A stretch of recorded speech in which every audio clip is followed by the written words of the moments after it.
Alicia's POV. River, tulungan mo akong kausapin si Alejandro. Mahal ko siya, gusto kong balikan niya ako. Hindi ko alam kung anong gagawin ko. Alicia, please, tigilan mo ng kalokohan yan, okay? Huwag mo ipakita na ganyan ka nakadesperada. River, napaiyak siya. Ilang gabi na siyang di pinapatulog na sobrang depression na nararamdaman niya. Hindi na niya alam kung anong gagawin niya. Na hindi siya makapagtrabaho ng maayos. Simula na makipaghiwalay sa kanya si Alejandro na nagkamali ito, na-realize niya. Pakiramdam niya, tumigil na rin siya sa pag-ikot ng mundo. Akala niya after a week, marirealize na ni Alejandro na nagkamali ito pero ilang linggo nang nakalilipas, di pa rin siya binabalikan ni Alejandro. Hindi niya na kaya ang mga nangyayari. Hindi na mag-function ng maayos ang utak niya. Hindi niya kaya makipagkita sa kanyang mga magulang dahil ayaw niyang mag-aalala ang mga to sa nangyayari sa kanya. At paano niya aaminin sa mga ito na si Alejandro ang nakikipaghiwalay sa kanya? I really don't know what to do. Mahinang sabi niya.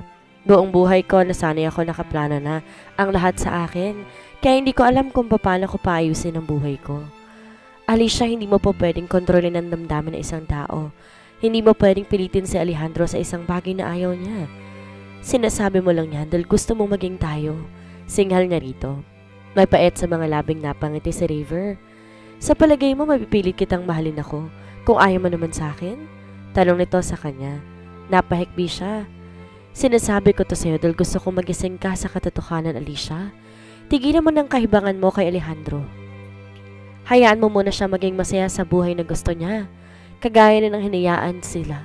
Nakita sa kung anong gusto mo. What do you mean? Napahinga to ng malalim. Ito na ang huli kong pakikipagkita sa'yo, Alicia. River, pati ba naman ikaw, iiwan mo rin ako? For my peace and sanity, yes. Danica's POV. Oh, maganda yung kainin ng mga buntis. Ani Alejandro nang iabot sa kanya isang basket ng mga prutas. Hindi niya alam kung bakit bigla na lang nag-init ang ulo niya na makakita siya ng mangga sa fruit basket na inibot nito. Hindi mo ba alam na ayoko ng mangga na galing sa'yo? Singhal na rito. Ewan niya pero simula mag-away sila ni Alejandro tungkol sa bagoong. Ayaw na ayaw niya na ng mangga at bagoong na galing dito. Bahagya itong napaatras. Nung minsan lang gusto mo ng mangga, diba? Oo, pero hindi galing sa'yo. Kumunot ang noon nito. At sinong gusto mong magbigay ng mangga sa'yo? Asar na tanong nito. Si Rod. Pagkasabi nun, mabilis niya na itong tinalikuran. Asar na asar siya rito. Ewan niya kung bakit. Basta namumulang mukha niya tuwing makikita niya to. Kahapon naman hindi pa, pero nang magising siya kaninang umaga, naiinis na siyang bigla dito. Pinaglilihian ko ba si Alejandro? Ano na naman bang problema ng buntis na yun? Asar na bulong ni Alejandro habang sinusundan ng tingin si Danica. Naisip niya tawagan ng ina. Ma, ang hirap ispelingin ni Danica. Sala sa init, sala sa lamig. Talaga bang gano'n ang mga buntis? Alejandro, alam mo namang hindi ko masasagot ang tanong mong yan. Hindi ba? Napakurap-kurap siya na ma-realize na hindi nga pala ta dumaan sa ganon dahil kahit kailan naman hindi to nagbuntis. I'm sorry ma. Halos paanas lamang na sabi niya rito. Bigla tuloy naisip niya ang biological mother nila ni Adam. Gusto ko ba siyang makilala? Hindi ko alam. Pero siguro kasama yun sa healing process ko para matanggap ko ng buo ang sarili ko. Pinuntahan niya sa kwarto si Danica. Danica? Bumukas ang pinto, umiiyak ito. Napakamot siya sa ulo. May pinagdadaanan ka ba? Una, ang sungit mo. Sa bagay talaga namang masungit ka. Pero lately, mas tumindi yung pagiging unreasonable mo. Pagkatapos ngayon, bigla kang iiyak ng walang dahilan? Paano mo naman nasabing walang dahilan ng pag-iyak ko? Sino ka ba para husgahan ako? Tila mala soap opera na tanong ni Danica sa kanya. Napahinga siya ng malalim. Okay, sige Aber. Bakit ka nga ba umiiyak? Sinalubong nito ang mga tingin niya. Nangako kasi si Rod na dadalhin niya ako ng mangga ngayon. Yun pala, out of town siya. Bukas pa siya makakadalo sa akin. Biglang nagpantig ang tenga niya. At sa lalaking yun ka pa talaga umasa ng mangga? Pinaghirapan kong bilhin yung mga prutas na yun para sa'yo pagkatapos babaliwalain mo lang? Napa-esmed siya. Okay, fine. Magsama kayo ng Rod mo. Hindi na ako bibili ng kahit ano para sa'yo. Parang batang sabi niya rito at saka nainis na nagtungkol sa garden. Inabutan niya si Manang Presi na nagdidilig ng mga halaman. Manang, palagay niyo, normal lang sa buntis yung pabago-bago ng isip? Kulot noong nalingon siya nito. Noong isang araw lang nagpapabili sa akin si Danica ng mangga at bagoong. Kanina dinalhan ko siya ng mangga, ayaw niya. Gusto raw niya yung galing kay Rod, tama ba yun? Siguro ginagawa niya lang dahilan yun para makitang lalaking yun. Nagingit-ngit ang kaloobang, sabi niya sa matanda. Lumapit ito sa kanya. Feeling ko may gusto yan sa kaibigan niya. Mahinang sabi nito sa kanya. Mas lalong nadagdagan ng inis na nararamdaman niya. Paano naman nasabi? Di hamak namang mas gwapo ko sa Rod na yun. Ko? Hindi lang naman pagiging pogi ang basihan para magkagusto ang isang babae sa lalaki. Sabi nitong napangisi. Napanood ko si Rod kahapon sa TV habang nagre-report. Ang gwapo-gwapo niya. Kinikilig na kwento ni Manang sa kanya. Napa-esmed siya. Mas lalo lang dagdagan ng insecurity nararamdaman niya. Para yun lang naging gwapo na kagad sa paningin mo? Manang di hamak namang mas malaki ang kinikita ng mga online business ko kaysa sa Rod na yun, no? Kaya nga kahit magpa-relax-relax na lang ako eh. Yung pagiging porsigido, isa sa mga dahilan. Kaya malakas ang appeal ni Rod sa mga kababaihan. Natigilan siya. Kaya hindi naman nakapagtataka kung sakaling magustuhan man siya ni Danica. Sabi pa nito sa kanya. Napatingin siya rito. Pakiramdam na matanda na saling ang ego niya. Mahal mo ba siya? Matiim na tanong nito sa kanya. Hindi siya makasagot. Ang taong nagmamahal, gagawin lahat para sa taong mahal niya. Makahulog ang sabi nito kaya bumalik sa pandidilig ng mga halaman. Tahimik lamang siya. Hindi nga niya siguro naramdaman niyang ito. Oo, naaaliw siya. Oo, gusto niya itong aligaan at makasama pero natatakot siya na baka sa umpisa lamang to. Baka naaawa lamang siya rito. O baka dahil lang sa magkakababy na sila kaya siya nagkakaganito. Gusto munang makatiyak ng damdamin niyang ito kay Danica. Ayaw na niyang maulit pa iyong pagkakamaling nagawa kay Alicia. Tumayo siya at lumabas ng bahay. Hindi niya alam kung saan siya papasok. Litong-lito ang puso at isipan niya ngayon. Akala niya noon sigurado na siya sa feelings niya para kay Danica. May mga doubts pa rin pala siya. Alicia's POV. Hindi ko papayagan basta nilang maagaw sa akin si Alejandro nang wala akong laban. Alam ko nalilito lang si Alejandro ngayon. Baka ginagawa lang to ni Alejandro dahil sa bata. Pero kung ako pa rin ang mahal ni Alejandro, sabi ni Alicia habang inintay na sumagot sa telepono si Danica. Kailangan lang mag-usap, babae sa babae. Hello? Dirig niyang sabi nito sa kabilang linya. Alicia? Napahinga siya ng malalim, tsaka umayos ng upo. Magkita tayo. Sa coffee shop to pinagkitaan natin dati. May authority sa tonong sabi niya rito. Sorry pero busy ako ngayon. Tila wala sa mood na sagot nito. Naiinis siya dahil niya ito makuha sa paninindak, gaya ng ibang mga babaeng nadidikit noon kay Alejandro.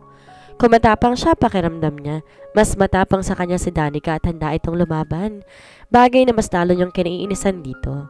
Masyado niya itong na-underestimate nung una. Akala niya dahil sa inosente nitong mukha at ayos ay kayang-kaya lang niya ito pero hindi pala. Nasa loob pala ang kulo ng babaeng ito. Danica, kung hindi ka makikipagkita sa akin, pupuntahan kita sa bahay mo. Araw-araw kitang guguluhin. May pagbabanta sa tonong sabi niya dito. Dinig niya ang malalim itong pagbuntong hininga. Ano pa ba ang dapat natin pag-usapan? Hindi ba pwedeng dito na lang sa phone? Hindi pwede. See you 3 p.m. this afternoon sa dating lugar. Yun lang at pinatayan niya na to ng telepono. Nakangisi siyang pinatong sa mesa ang kanyang cellphone. Sa huli, alam niyang siya pa rin ang magwawagi. Valentina, tawagan mo si Mrs. Reyes, pakisabi, pick up niya ng maaga lahat ng mga gowns na kailangan niya for her event dahil may lakad ako mamayang hapon. Yes, ma'am. Pinaikot niya ang inuupo ang swivel chair. Danica's POV. Ano na naman kaya itong drama ni Alicia? Tanong ni Danica sa sarili habang naglalakad papasok sa loob ng coffee shop kung saan sila una nagkita. Actually, hindi niya na dapat ito pinapansin pa, lalo pat ayaw na muna niya ng stress sa buhay niya. Pero knowing Alicia, alam niya, manggugulo talaga to kapag hindi niya pinagbigyan ng gusto nito. Hindi ko alam kung paano natatagalan ni Alejandro ang parang isip batang pag-uugali nito. Bahaga pa siyang napasimangot nang hindi makita si Alicia. 3 p.m. ang usapan nila at mukhang mauna na siyang dumating. Feeling special talagang babaeng yun. To think itong may kailangan sa kanya. Naupo siya sa bakanteng lugar. 5 minutes din yata siya naghintay bago to dumating. 3 o'clock ang usapan. 3:05 ka na dumating. Akala ko ba Amerika ka lumaki? Sita ka agad niya rito. Nagkibit balikat to. Traffic, tsaka 5 minutes lang naman. Naupo ito. What do you want? Coffee? Bawal sa buntis ang kape. Tipid niyang sagot. Baka lang naman sakaling umiinom ka ng kape. Wala na akong problema sa'yo. Tinitigan siya nito na masama. Kung nagpapatawa ka, sorry pero hindi ka nakakatawa. Well, hindi ako nagpapatawa. I am serious. Kahit ano gagawin ko, mawala ka lang sa buhay namin ni Alejandro. Malalim ang mga matang sabi nito sa kanya. Sorry pero malakas ang kapit ng baby ko. Malas sa maganda niyang mommy. Nangaasar na sagot niya. Anyway, ano bang mahalagang sasabihin mo? Marami akong gagawin, kaya ayoko na sana mag-aksaya pa ng oras sa'yo. Ganon din naman ako. That's why I won't roam around the bush anymore. Nahihirapan na si Alejandro sa'yo. Sinabi niya sa akin kagabi na kung siya lang masusunod, gusto niya sa Amerika na kami manirahan malayo sa'yo. Kaya lang nagigilty siya. Ayaw niyang gawin sa baby mo ang ginawa sa kanya ng biological parents niya. Kaya please huwag mo nang pahirapan pa si Alejandro. At anong gusto mong gawin ko? Pagkapanganak mo, Danica, ibibigay mo sa amin ni Alejandro ang bata. Nahihibang ka na nga talaga. Yamot na sabi nito at mabilis tumayo. Anong palagay ninyo sa anak ko? Kuting na pwedeng ipamigay kahit kanino? Akmang iiwan niya na to pero mabilis siya nitong hinawakan sa braso. Please, Danica, palayain mo na si Alejandro. Nahihirapan na siya sa sitwasyon ninyo. Mahal na mahal niya ako pero hindi niya ako magawang mahalin ng malaya dahil sa sitwasyon mo. Pinahihirapan mo siyang mabuti. Para kang tinik na nakabara sa lalamunan niya. Gusto niya maiyak habang naririnig yon mula kay Alicia. Dahil alam niyang ganun ngang talaga ang pakiramdam ni Alejandro sa kanya. Mistura siyang isang tinik na nakabara sa lalamunan nito. Ngunit pinigilan niyang mapaiyak sa harapan ng babaeng to. Kahit na kailan hindi niya ipapakita sa babaeng to na mahina siya. Ipiniksi niya ang brasong hawak ito. Please Alicia, bitawan mo ako. Wala na tayong dapat na pag-usapan pa. Mahal ko si Alejandro, hindi ka na nahiya? Mang-aagaw ka. Malakas na sigaw nito. Namula ang mukha niya na mapansing nakatingin sa kanila ang mga tao sa loob ng coffee shop. Alicia, ano ba? Baka isipin ng mga tao dito kabit ako. Mahinang sabi niya kay Alicia. Pero sa halip na manahimik, mas lalo pa tong nag-ingay. Totoo namang kabit ka, hindi ba? Masaya kami nagsasama ng asawa ko pero anong ginawa mo? Ginulo mo ang pagkasama namin. Hindi ka pa na kontento, nagpabuntis ka pa sa asawa ko. Pagkatapos ikaw pa may ganang magmalaki ngayon? Buong kasinungalingang sabi nito. Pulang-pula ang kanyang mukha. Nuknukan talaga na sinungaling ang babaeng to. Napalingon siya sa ibang nararoon. Ang sama ng tingin ng mga to sa kanya. Hindi pa man alam ng mga to ang totoong kwento. Alam niya na husgahan na siya ng mga to. Bitiwan mo ko, Alicia. Nagpupumiglas na sabi niya. Buong persa siyang kumawala dito kaya hindi niya inaasahan nang itulak siya nito dahilan para ma-out of balance siya at madulas. Nagpanik siya na makitang umagos ang dugo sa kanyang mga hita. Alicia's POV. Isang malakas na sampal ang dumapo sa kaliwang pisngi ko. Noon lang siya nakatikim kay Alejandro ng gayon. Kahit na kailan hindi siya nito napagbuhatan ng kamay, kahit na kinakalmot, sinisipa niya ito. But this time, nagawa siyang sampalin ni Alejandro dahil lamang kay Danica. Nanginginig ang kanyang buong katawan nang tingnan si Alejandro. Sinaktan mo ko ng dahil lang sa babaeng yon? Peste, Alicia, huwag kang umakto na parang wala kang ginawang masama kay Danica dahil kapag may masamang nangyari sa baby namin, hindi kita mapapatawan. Galit na sabi nito sa kanya. Ilang beses ko bang sasabihin sa'yo? It was an accident. Accident? Tanong nito. Inawakan nito ang kanang braso niya. Baga siyang napanguwi sa diin ng pagkakakawan nito. Maraming witness nang itulak mo siya. Besides, kilalang kilala kita, Alicia. Do not ask as if you were innocent. Nanunumbat na sabi nito sa kanya. Hindi ako magdadalawang isip kasuhan ka, oras na ulitin mo pa yan. Di siya makapaniwalang narinig niya kay Alejandro ang mga salitang iyon. Si Alejandro na halos gawin ang lahat para sa kanya noon. Anong nangyari? Talaga bang wala na siyang halaga para rito? Napaiyak siya. Nandahil sa babaeng yun, ginaganito mo na ako? Masamang masama ang loob na sabi niya. Kung tutuusin, ikaw may kasalanan kung ba't ako nagkakaganito ngayon. Alejandro, ginagago mo ko. Pinaasa mo ko sa isang bagay, yun naman pala. Ginamit mo lang ako dahil sa galit mo dyan kay River. Kung may mangyayari sa anak ninyo, wag mo akong sisihin, kundi ang sarili mo. You deserve it.